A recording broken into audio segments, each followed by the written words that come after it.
Madaling araw noong January 31 ng pangunahan ni Governor Amado Pogi I. Espino III kasama sina 1st District Board Member Orange Humilde Versosa at Provincial Agriculturist Dalisay Moya ang mangrove planting activity sa Bulinaw Fish Farm and Mangrove Information Center and Nursery sa Barangay Arnedo, Bulinaw, Pangasinan. Kasama ni Governor Espino sa mangrove planting ang iba't ibang volunteer na galing sa provincial government, Philippine National Police, Philippine Coast Guard, Bureau of Fire Protection at mga estudyante. Kasunod ng mangrove planting activity ang awarding ng 52,000 seedlings na mangrove sa 16 na asosasyon, barangay council at mga eskwelahan. Kabilang rin sa pinamigay ang 600 units ng gill net sa mga fisher folks at 8 units ng chest freezers sa food processors. Nakiisa rin sa programa sina Anda Mayor Jogani Rarang at Bulinaw Mayor Alfonso Celeste. Noong 2016, sinumulan ni dating Governor Amado T. Espino Jr. ang programa na layong mag-establish ng mangrove forest para bigyan ng breeding ground ang mga isda.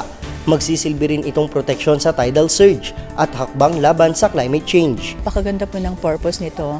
Itong mangrove planting, syempre mag-establish tayo ng mangrove forest.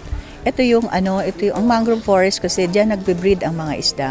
Ayan, kung gusto nating dumami ang isda, so dapat meron tayong mga breeding grounds ng ating mga isda. Masaya po kasi sa lahat na nangyayari ngayon sa environment, nagkakasunog na. Ngayon po parang ito yung stepping stone namin para makatulong sa environment po, makapagtanim.